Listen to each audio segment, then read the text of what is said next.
OCD, obsessive compulsive disorder, is no joke.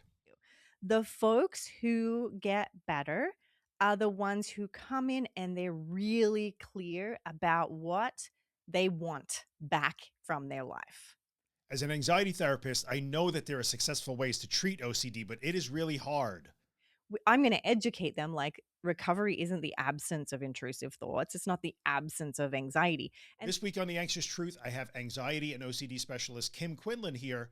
your OCD is always going to want to treat life like it's so dangerous and so important. To talk about 5 things that must appear in everybody's OCD recovery. Is you have to be willing to let OCD come along with you. So if you give us about 30 minutes, we're going to give you 5 things that you need to include in your OCD recovery to try to get you to the other side. Most of the work we do is learning to be uncomfortable kindly. Yeah. Hello, everybody. Welcome back to The Anxious Truth. Today, we're going to talk about 5 things that should be included in everybody's OCD recovery strategy. Kim Quinlan is here to talk about that with me. She's awesome. Before we get to it, just a quick reminder, if you're watching here on YouTube and you are not subscribed to the channel, please hit the subscribe button, hit the notification bell so you know when I upload new content. Otherwise, YouTube buries mental health stuff like this, and it's one little click for you, but it helps me out quite a bit. And while you're at it, go check out theanxioustruth.com because there are way more resources on anxiety, OCD, and anxiety recovery than just this one video. So hit my website if you get a chance. Check out all the goodies that are there. They help a lot of people. I think they'd help you too. So 5 things you must include in your OCD recovery strategy. Let's get Kim on and let's get to it. Here's Kim. Left, right. Don't know where you're going to show up. Hello, KQ. What's up? How are you? All righty. I mean, I already introduced you, but just for the heck of it, give us the Reader's Digest version. I can't imagine. Sure. I don't know you. My name is Kimberley Quinlan. I'm a marriage and family therapist in California. I'm an anxiety specialist and an OCD specialist. I have a podcast called Your Anxiety Toolkit. Oh, and she's really good at it too. You know, I think Oh, when I was like way back in the day, I think you were the first actual swear to God therapist who came on my show. And I so oh, appreciate. really? Yes, I think you may have been if I go back in the archives. Like you may have been the Ooh. first, like, hey, this person's an expert and she will come and on my show. This is really cool. It was so gracious of you. I remember you sent me your Anxious Truth book, both of them. Yeah. And I sat outside on my balcony and I like speed read them, which I do not do that.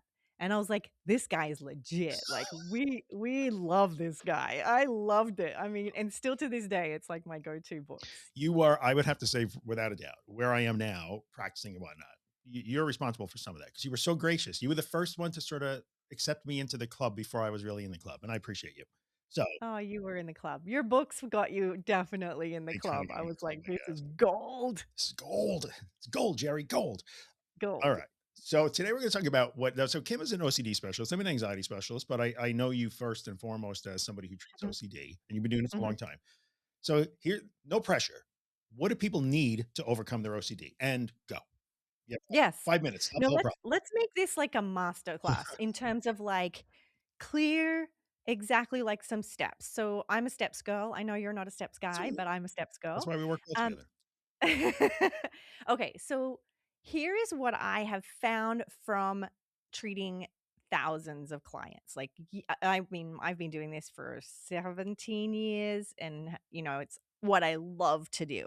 The folks who get better are the ones who come in and they're really clear about what they want back from their life.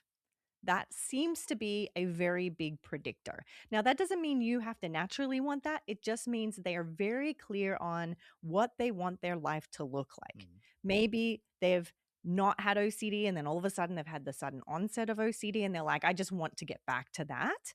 Or OCD has been in their life for since they can remember and they have this deep longing for I want my life to look a different way. Okay. Now, the cool thing about that is then we can start to have a conversation about what actual recovery is. And we can say, like, I'm going to educate them, like, recovery isn't the absence of intrusive thoughts. It's not the absence of anxiety.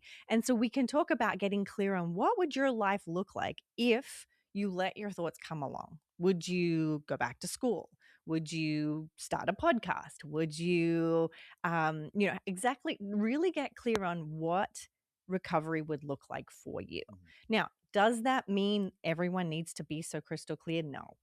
But if you can get clearer about that, it will drastically help your recovery. I love that. Okay, so that's kind of the overarching, some clarity on what you're looking for is a Mhm. really good Now, predictor of success. Right. if you're my client or you listen to my podcast, I am going to insert into your life plan that there has to be, I this is where I put in my own 2 cents is like, we actually want your life to be more playful than it has been and is, because your OCD is always going to want to treat life like it's so dangerous and so important. Mhm. And so we want to actually ask questions like, what brings pleasure? What brings play? What brings joy to your life, and start to insert that right away. Okay. So what I'm hearing there is we're going to try to start to do the life you want as part of this process. Yep. Right. So Yep. that's the whole like, well, I have to recover so I can do my life. No, no, no. We're going to insert No. your life into this process. It's part of it. So that you can recover. Right. It has to be reverse engineered. We're not like so often clients will say, once I'm done with treatment, I'm going to start pottery. Once I'm done with treatment, I'm going to, you know, start something new. And I'll always say, no, OCD will find a way to take that from you. Mhm. We have to have it be a part of your recovery plan. We have to have it be a part of your exposure and response prevention hierarchy. Mhm. And so it's again, often people are like, "Oh my gosh, ERP, which is the gold standard treatment for OCD, it's so scary, it's so hard." And yes, it is hard. I'm not going to lie, but if we reverse engineer it to like, let's just start designing your life and implementing, that might be as simple as you read a book for 5 minutes. Yeah.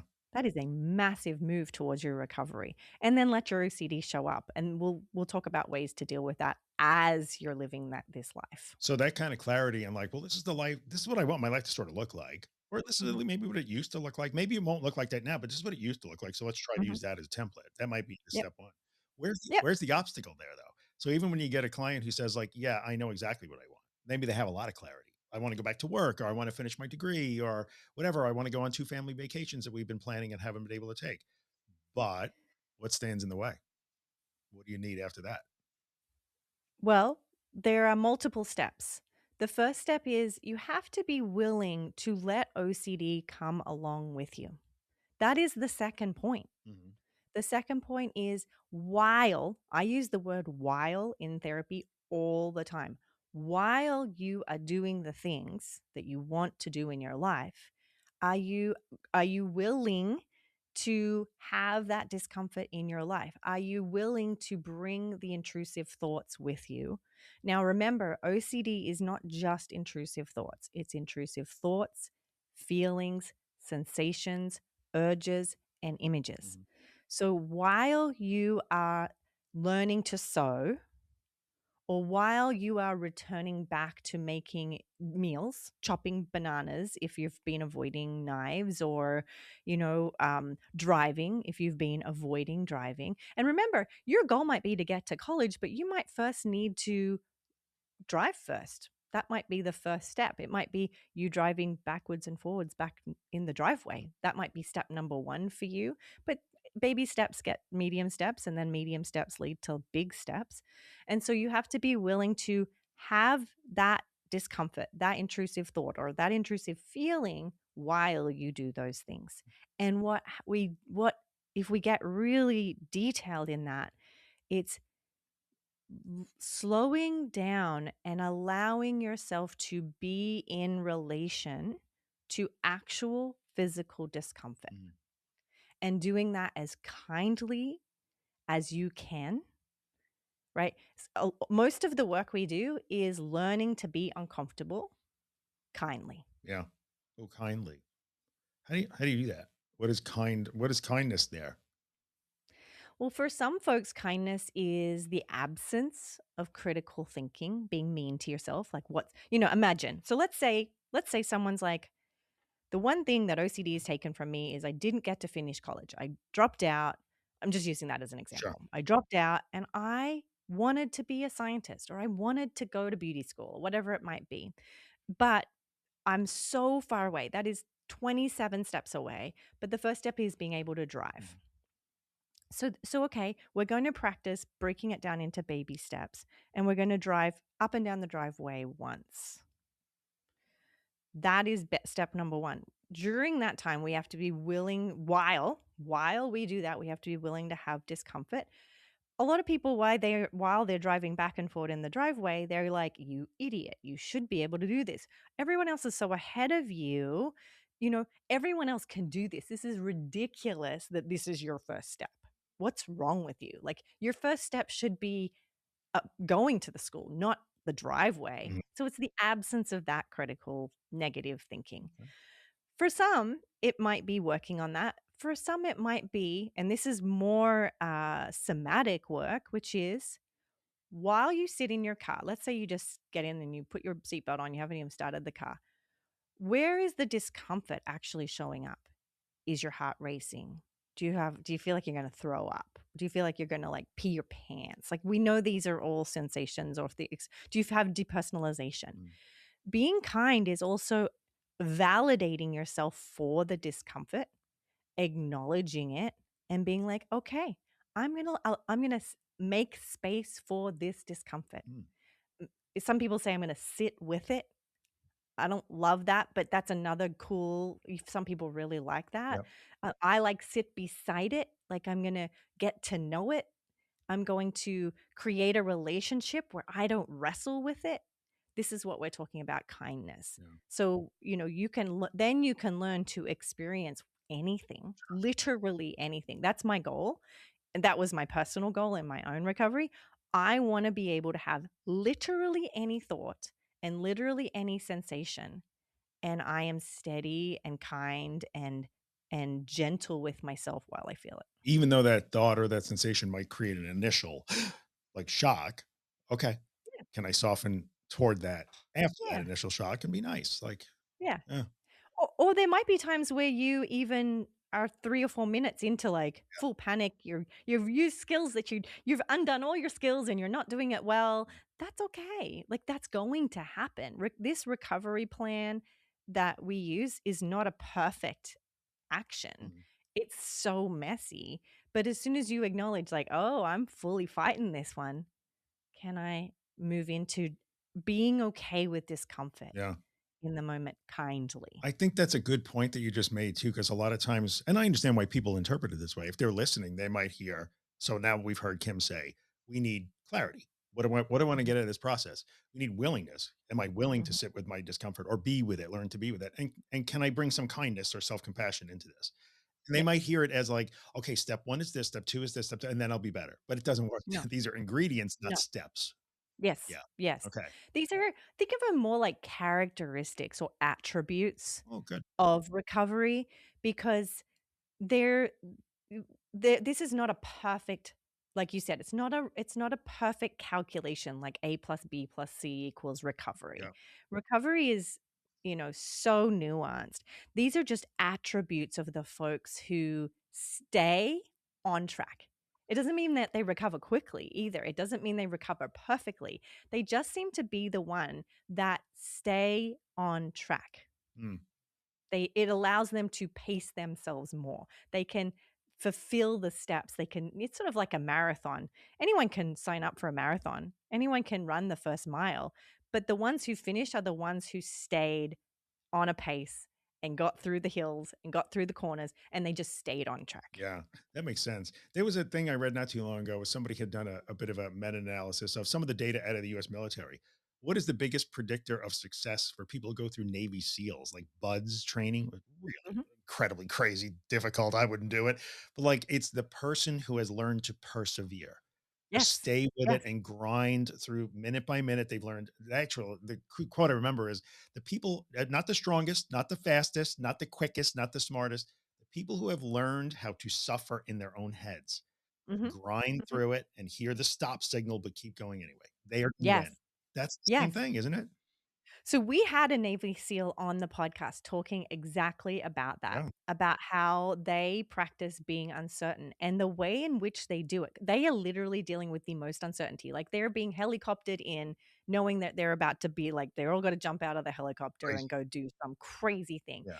And they talk about the only way to go through buds training, which is like 72 hours no sleep, all you do is carry huge logs on your shoulders and run back and forth on the beach. Like, it's brutal. The way, not that I'm suggesting anybody do that. I personally think it's nuts, but that's the training they need to be able to endure that kind of stuff. Is they just set small, measurable goals. They meet that. They like, okay, I have to carry this log for 3 miles. I'm going to get to that tree. That's all I'm focusing on. Yeah.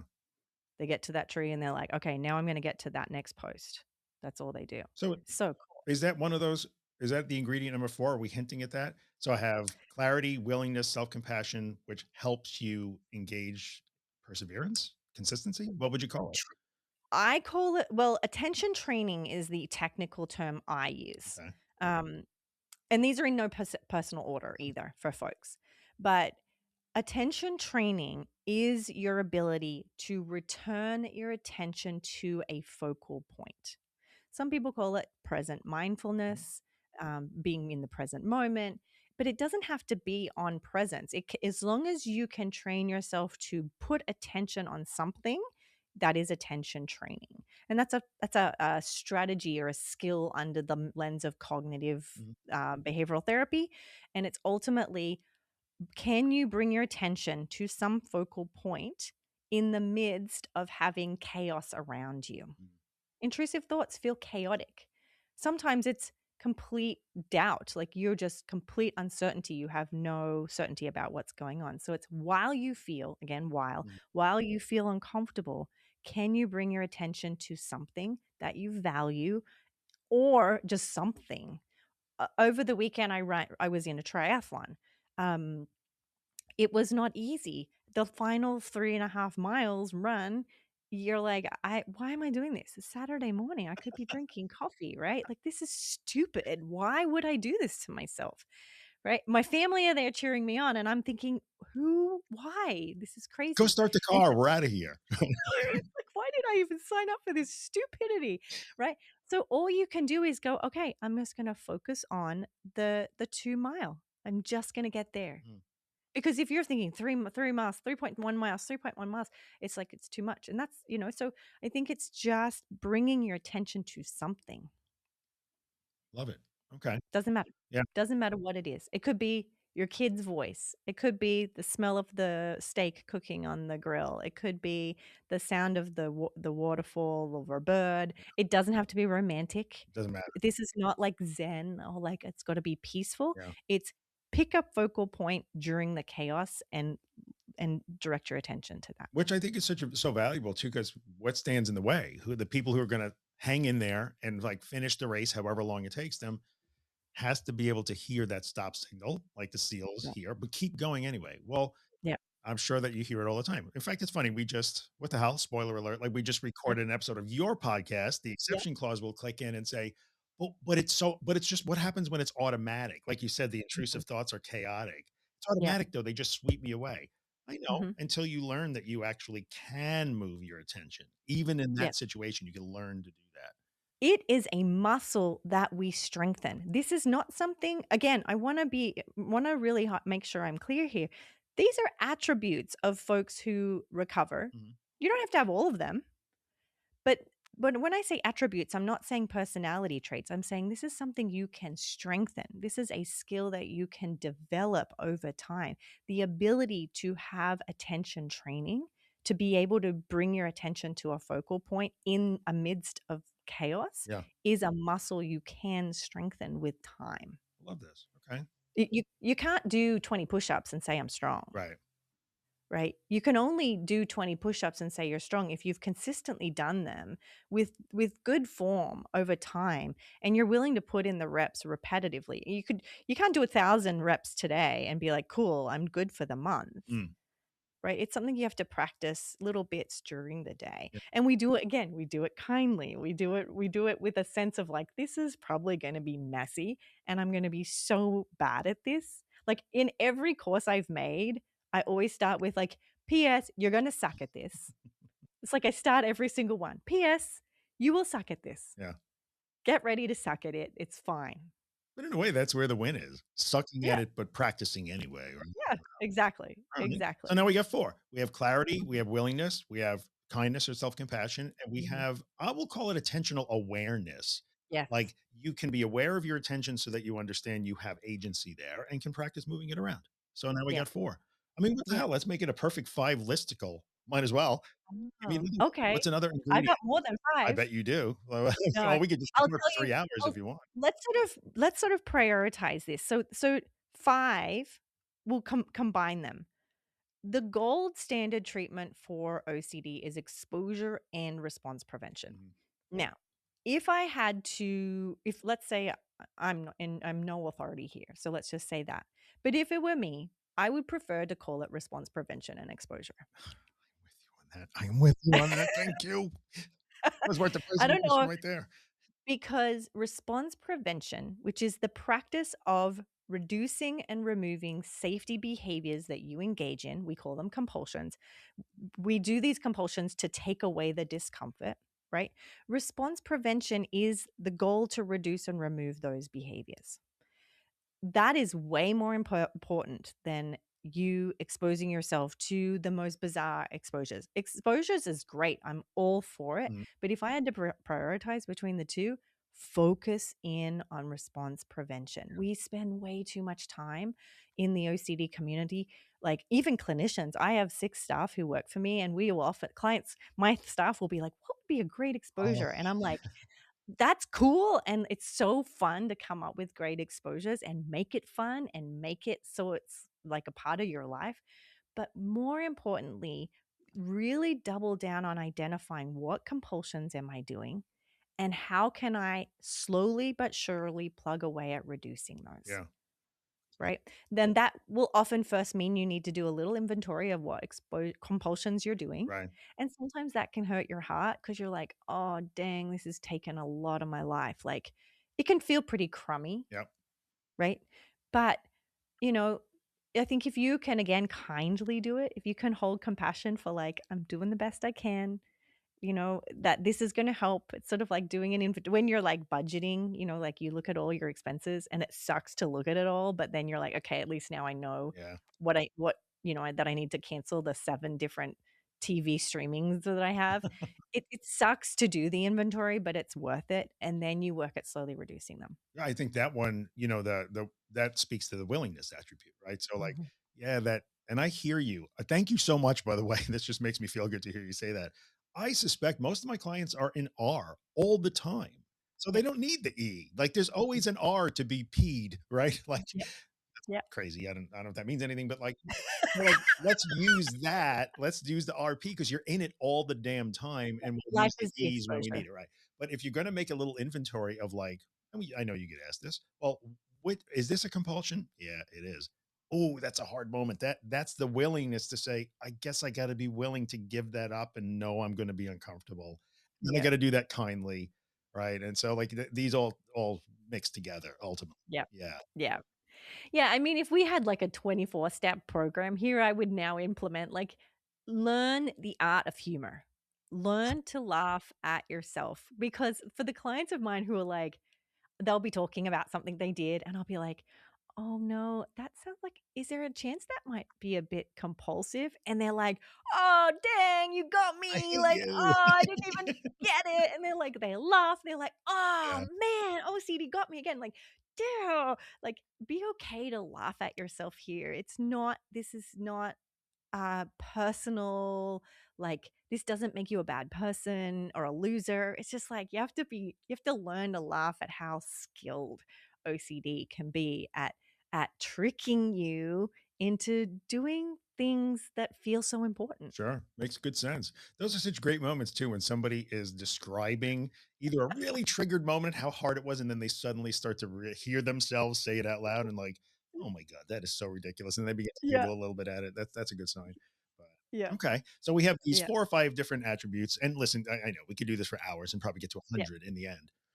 Let's talk for a second as we wrap up about I love how you stressed these are not personality traits. These are not, like achievements. These are attributes that you can learn to build and grow and practice. And let's talk about that. I almost, you know what I'm thinking about? Like the audio levels, you're in the Mhm. graphic equalizer. Some days what they're going to be up and down, Yeah. right? They're not all going to be constant all the time. Your kindness might wane one day. Your willingness might go into the crapper one day. Like it's going to happen. Yep. What do you do? Yep. What do you do? Well, the only other point I was gonna make that I had jotted down before you and I chatted, I was just thinking about, like, what are the things that clients do that the probably the most important is that consistency is greater than intensity. So, again, if any of these skills like you're talking about, it's not like you now need to be, like, full throttle on all of these Mm, points. Right? It's not like this is the I really wanna dispel the myth that this is not the perfect formula for an easy, sure, slam dunk recovery. It is about, um, identifying what's going on in your life. There will be really stressful times where you suck at all of this and it goes down the drain.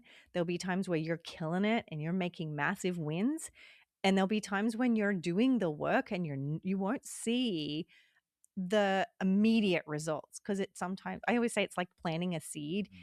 You plant the seed and you keep watering it. It doesn't mean the seed's gonna sprout and create fruit right away. It takes time to germinate and you reap the benefits of it. So it's really just plug away at it slowly and consistently. Most of my clients, we create, Google Forms, Mm. where they fill out a form of a check, just like, "How did you do today?" A reflection. What went well? What didn't go so well? And that allows them to identify, "This went really well, this didn't go really well, and what might you wanna do for tomorrow?" It's not from me, it's them just reflecting, and that helps them to stay in the game longer, I think. There you go. This is really great. I love it.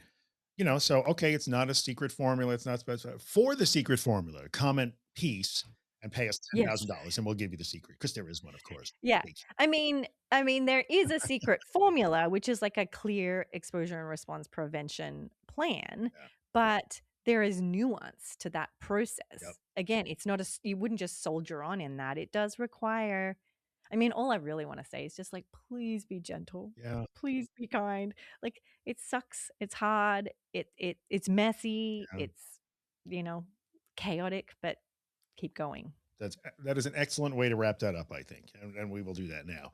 So I will pop back afterwards and bookend this with links to all of Kimberly's stuff because there's a lot of really good stuff out there. But thank you so much, my friend. We'll do this again. Thank You're welcome you. here anytime. You call anytime, just show up and we'll record. How's it? I'll be like, "Hi, I want to chat about this." I want to talk about triathlons. You are a badass. Triathlon? Are you kidding me? No, it was like a first try. I used to be an athlete pre-child, like, before I had kids. I lost my identity as being an athlete Yeah. when I had kids, and I finally got it back. I would like to point out that the person that talked about not minimizing driving back and forth in the driveway just minimized her triathlon. No, I'm Oh, it still was her first triathlon. the reason I do that is I'm still adjusting to being in the identity. Yeah. That happens in recovery too. Like, you identify as someone who's sick, and it takes time. Like, for me, I'm still rebutting, like, n Yeah. it still doesn't feel right. But yeah, I did. It was very exciting. Good for you. Well done. Anyway, all right. We'll have you back on soon, I'm sure. So Thank you so much for having thank me. you, Kim. All right, I'll be back to wrap it up in a second. Well, that was great. It's always fun to get to spend some time with Kim. She's a real expert here, and I find her to be incredibly helpful and incredibly kind along the way. So hopefully you got something out of that. If you want to find more on Kim Quinlan or follow her, you can check her out on Instagram, Your Anxiety Toolkit. You can check her website, CBT School, cbtschool.com. And you could also look for the Your Anxiety Toolkit podcast and YouTube channel. In fact, I'm on her podcast today, just like she's on my podcast today. So go check it out. I'll put all the links in the video description. I would urge you to consider, if you want to take these 5 things on board today, remember how they appear in your particular life, in your particular context is going to vary. This is where your individuality and your unique circumstances come into play. So these are 5 very broad brushes. How they get applied in your situation is going to vary. because you're not the same as everybody else. Of course, you have your own unique circumstance, but I do think that these are concepts that if you can get your brain around them can help you get pointed in the right direction with your OCD. Anyway, thanks for hanging out today. I really, really appreciate it. I hope you got something out of this, something you can take with you after the episode is over. Go check out my website at theanxioustruth.com for all the other resources, most of which are free. And you might want to listen to the Disordered podcast. I do Disordered every Friday with Josh Fletcher. That's at disordered.fm. Check it out. I will be back in 2 weeks with another video. I don't know what I'm going to talk about, but I will be here. Thanks for hanging out. Hit the subscribe button, like the video. See you next time.